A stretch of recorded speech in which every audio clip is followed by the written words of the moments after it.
కారులో ఏముంది ఆ కారులో ఏముంది అంటూ మొత్తం పోలీస్ బలగాలన్నీ ఆ కారు చుట్టూ చేరి అలర్ట్ అయ్యి వారి గన్స్ ను సిద్ధం చేసుకొని పొజిషన్ లో నిలబడి కార్ డోర్ ఓపెన్ చేస్తే ఒక్కసారిగా అందరికి కళ్ళు బైర్లు కమ్మాయి.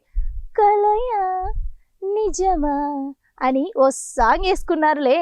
ఇంతకీ అసలు విషయం ఏమిటంటే, మధ్యప్రదేశ్ భోపాల్లో కారులో బంగారం స్మగ్లింగ్ జరుగుతుంది అన్న సమాచారం మేరకు ఆదాయ పన్ను శాఖ వారు లోకల్ పోలీసులు 100 మంది బలగంతో అటవీ మార్గాన్ని శోధించారు. అయితే వారికి అడవిలో ఒక ఇన్నోవా కార్ పార్కింగ్ లో ఉన్నది కనిపించింది. అందులో స్మగ్లర్స్ ఉంటారని భావించి సిబ్బంది మొత్తం కారును చుట్టుముట్టేశారు. కారును తనిఖీ చేయగా అందులో ఎవరూ లేకపోగా 52 కిలోల బంగారం, 10 కోట్ల నగదు కనిపించాయి.